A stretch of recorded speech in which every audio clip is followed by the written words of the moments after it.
PFT PM Posse. Should the NFLPA and the next CBA build in protections against future attempts by the owners to make them pay for half of future antitrust violations by the NFL and its owners? This is an outgrowth of one of the concerns that was percolating last week before Judge Philip Gutierrez, with the stroke of a pen, caused $14.1 billion to change hands. This concern that the NFL was going to find a way to foist some of that Sunday ticket antitrust liability onto the players. Now, look, appeals are still inevitable. It could still change. It could still come back to affect the relationship. And yes, it would be useful if there was something in the CBA that mapped this out. But the concern was, even beyond the NFL having or not having the ability to say to the players, you have to bear half of this because you made half of the revenue. We share the revenue coming in, and now we find out that the way we gathered revenue violated antitrust laws, and we got to give up $14 billion of it. You have to give up your half. Even without that, there was a concern, and there still is a concern, although clearly not as significant now that the verdict has been thrown out, that the NFL was going to find a way to spread this around, that they weren't going to just pay it themselves. It will affect player pay. It will affect agent compensation because they get paid based upon what the players make. It will affect coach compensation. They'll have layoffs. They'll do all sorts of things to make this money back. They're not just going to dip into their personal stash for $440 million. They're going to find a way to pay that money back by constricting revenue streams that are currently generating more than enough money to cover the $440 million. Not constricting the revenue stream, constricting the expenses. The revenue streams still come in. If we can cut off the expenses to the tune of $440 million, it's a wash. And that's not a criticism of NFL owners. That's what any business would do. We're facing a $440 million liability. How do we balance the books without having to write a check out of our own personal financial holdings? Okay. Next one, related question from PFT PM Policy, aftermath of the Sunday ticket trial.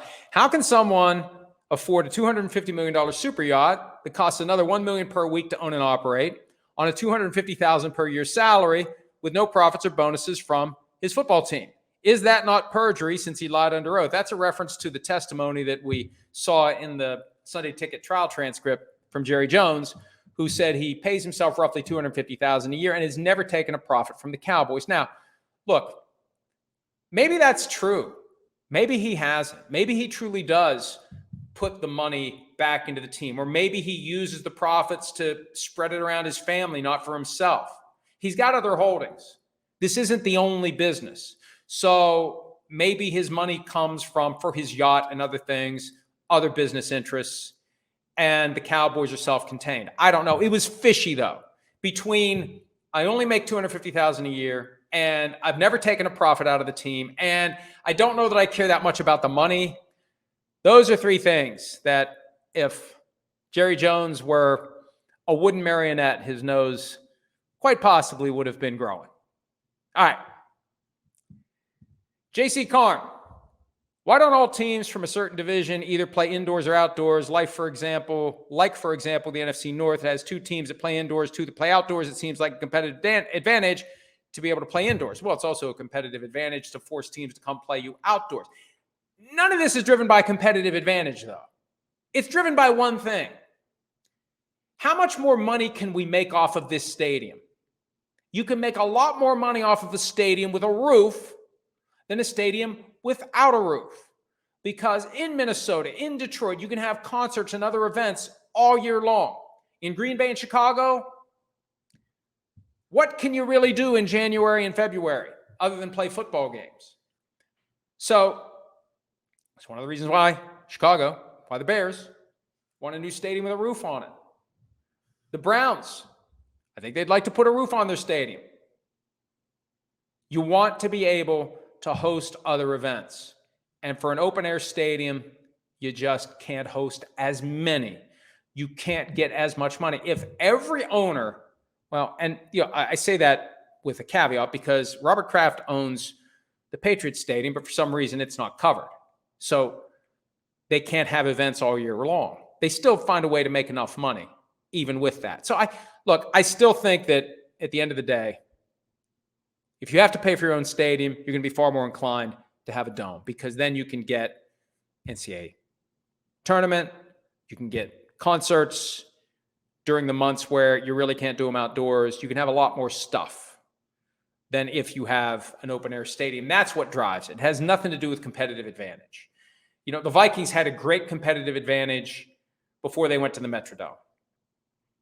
But one of the reasons they went to the Metrodome, and one of the reasons they're still under glass or whatever that roof is made out of, is because you can make more money off of the place by having that dome stadium. And I just think that's what drives the bus. The money drives the bus for most, if not all, of these teams. All right, what else? Another one from JC Carm. Has a player ever confronted you in person about something you wrote about them? A player never has confronted me about anything I've written about them. There have been players turned media who have taken issue with some of the things I've said, but that's okay. We have an adult conversation, and usually we wrap it up. Now that I remember meeting Aaron Rodgers years ago. The one time I met him, he was working for NBC during Super Bowl 46 in Indianapolis, him and Hines Ward. And, you know, we had a little bit of a history, and we kind of talked it out, and I knew it wasn't okay, but we at least talked it through to the point where we were able to go our separate ways. So that's probably the closest it's ever come, but he wasn't rude. He wasn't confrontational. He wasn't mean. So I've had far more hostile phone calls from coaches and executives.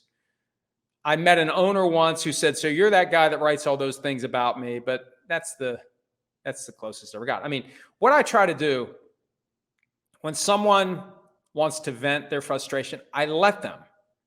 And after they do, they usually have like a feeling of gratitude for the fact that I let them do it, and I took it. And then it becomes something positive. The only time that it didn't turn from negative to positive was when Dirk Cutter accosted me because I dared to ask what his reaction is to the perception that his ascension in Tampa Bay, when Lovie Smith was fired and he was installed from offensive coordinator to head coach, that was some sort of an inside job. He got very pissed about that question, and I didn't know he was pissed until I saw him at the league meetings, and like an idiot, like some dumb sheepdog, run up, "Hey, I'm going to go meet Dirk Cutter." And I got an uppercut from him, not literally. And he harangued me for 20 minutes, and I took it, but it never got to the point where, you know, everything was fine. And I remember feeling bad about it at first, but then being really pissed because why didn't anybody tell me that he was upset? Why didn't PR from the Buccaneers give me a heads up? Why didn't they grab me before I walked over there? Because they weren't far away when I walked into that uppercut. So that's something I don't hold many grudges, but it's just, I'm not happy about how that all played out. And I went from feeling bad to being upset that he acted that way. So that's the most clear example that still stands out in my somewhat impaired brain. From Jay Quintana, who has the best future of Trey Lance, Justin Fields, and Russell Wilson? I think it's Justin Fields. Look, Trey Lance hasn't played much football. He hasn't played enough for us to have any real conclusions about what he can do. Maybe he'll be great, but we haven't seen enough to say this guy could be great. And when you throw in his final years at North Dakota State, the guy hasn't played much football like in the last 5 or 6 years. There's a point where you use it or lose it. And I think confidence has so much to do with it. How much confidence do you really have if you haven't had a chance to go out and demonstrate your skills in a long time? For Fields, we know what he can do as a runner. He's one of the most dangerous runners at the quarterback position the game has ever seen. And when the 2023 season ended, Sims and I both agreed that the Bears should trade that first overall pick, see what Justin Fields' ceiling is, put more help around him. Maybe they have something in Justin Fields. But when they started to look at Caleb Williams, and when we started to look at Caleb Williams, we're like, okay, I get it. I understand why they're moving on from Justin Fields. But then the Steelers get him for a song after they signed Russell Wilson for a bargain basement contract. And now Wilson's injured. Fields is getting the reps. Arthur Smith, the new offensive coordinator of the Steelers, praising Fields over the weekend. I think Fields, out of the three, and I'll talk about Russell Wilson some more in a second, I think Fields has the brightest future. And I've been saying for a long time now, for the Steelers, between Russell Wilson and Justin Fields, it's better if Fields is the starter this year and beyond because he's a lot younger. You're going to get a lot more out of him if he's the guy.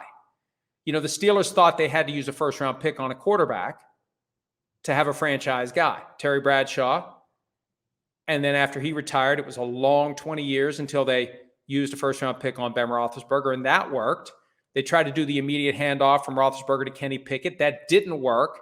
Now they may stumble into Justin Fields for what? Is it a 5 that becomes a 4 or a 6 that becomes a 4? It becomes a 4 if he participates in at least half the snaps this season. And if he does, it's still a 4th-round pick well spent by the Steelers because they may have found their guy. Next question, and this dovetails with the last one. This is from J.C. Carm. If it doesn't work out for Russell Wilson in Pittsburgh, is it over for his career? He doesn't seem like the kind of guy you would want to bring in as a backup. And I made this point, I think, in an item I wrote last week after Chris and I discussed the Pittsburgh Steelers quarterback situation. Russell Wilson's career is hinging on, I believe, his ability to play at a high level this year and show that next year, when it's time for him to either stay in Pittsburgh or leave, he is in the stratosphere of starting quarterbacks. That this isn't go to another team and compete and maybe be the backup, or he's the guy who's the placeholder until the first rounder they draft is ready to go. For him to return his career to the status of unquestioned starter, he's got to play this year and he's got to play well. And if he doesn't, then the question becomes, can he humble himself? And I'm not saying he isn't humble. He comes off as very humble. But at a certain level, there's a status that he projects. Will he be willing to sacrifice that status to be backup, to be placeholder, to be in a truly open competition that if he loses it, he's holding the clipboard on the sideline and he's being paid accordingly? Some guys, some quarterbacks will gladly hang around as long as they can because what they're getting paid to keep playing is a hell of a lot more than they're going to make anywhere else. I remember Randall Cunningham, after his skills diminished, he hung around as long as he could. Joe Flacco, he's the highest profile franchise quarterback because remember, on 2 different occasions, he was the highest paid player in football. He's hanging around as long as he can. He loves it. He wants to be part of it, and he's going to do it. Even if he's not playing, he wants to be part of it. Will Russell Wilson hang around as long as he can, even if he's getting minimum salary? And yeah, he's only getting $1.2 million this year from the Steelers, but he's getting the rest of the $38 million from the Broncos. Come next year, how much is he going to be willing to play for? Is there a number below which he won't go? It's going to be something to watch if Justin Fields becomes the week 1 starter, and if after that Wilson doesn't get a chance to supplant Fields either because of injury or ineffectiveness and reestablish himself as the guy who was a no-brainer Hall of Famer. And I don't know what it's going to take for Russell Wilson to cement his Hall of Fame case. Maybe he already has. I don't know. But I remember when Eli Manning was getting toward the end and he was kind of hanging around, Shereen Williams, who's one of the voters, made the point that at some point you undermine your Hall of Fame case by tacking on years where you're not playing well, or possibly in the case of Russell Wilson, you're not playing at all. All right, a couple more and then we'll wrap it up. J.C. Carm, very active today. Let me get this right because it's the rare compliment thrown my way. I love Playmakers and I have read it like 5 times. Would you ever think about writing a part 2? Well, first of all, thank you, J.C. Carm, for buying it. I don't care how many times you read it. You don't even have to read it once as long as you buy it. But I appreciate anybody that reads it and enjoys it. It justifies all the time that I spent putting it together. And 5 times, hey, more power to you. Read it 5 more times. But at some point, I got other stuff you could read once. I'd rather you spread it out a little bit. Instead of reading the one book that you bought 5 times, why not buy like 4 books and read them once? That might work better because there are 2 others out there and another one coming September 3rd, Son of Mine, the sequel to Father of Mine, On Our Way Home, the Christmas book that, worth reading. I read A Christmas Carol every December. I think there's something to be said for dusting off On Our Way Home every November or December. Get yourself in the Christmas spirit. So anyway, J.C. Carm, thank you very much. There could be a Playmakers 2, but Playmakers 1 was a collection of 110 essays based upon 20 years of the NFL. So it's going to take another, 18 years before I get enough ammunition to do a Playmakers 2. So it's possible. There are some other nonfiction ideas I've been kicking around, because when you do this every day, you pick up, the expertise to basically sit down and just fly through 100,000 words and there's a manuscript. So there may be some other nonfiction things that happen, but Playmakers 2, if it ever happens, is probably a ways off, if I even live that long. Another question somewhat related, and also from JC Carm, who is not being compensated, as far as I know, to ask these questions. Would you ever want a front office job with a team if the opportunity ever presented itself? Well, some of you may not believe this, but at one point, I was kind of sort of loosely approached about something. It was very vague, and it was by a head coach, and it was kind of like, tapping into kind of the broader strategic expertise that maybe I could bring to the table about how the rules work, where the lines are, where the lines aren't, from just like a broad, big picture strategic kind of a thing. The conversation was never any farther than, that's not something I'm interested in doing, because I don't want to have to give up what I currently do. What would I do? I don't want to move, first of all. And second of all, what do I do with the business I currently have? Because the business I currently have presumably will generate revenue for me for as long as I, own it. Once you go to work for a team, you're at the mercy of however long it is that they choose to keep you employed. And then when you get spat out, and then you inevitably will be fired, what do you do next? So it doesn't make sense to me. Now, I would love to earn a Super Bowl ring somewhere. I would love to have a Super Bowl ring. I would love to earn a Super Bowl ring. That would be awesome. To get that ring, to get that accomplishment of taking a franchise to the top of the mountain. I would love to be part of that, but not enough to quit what I'm doing. What I'm doing, there's never going to be a Super Bowl ring, but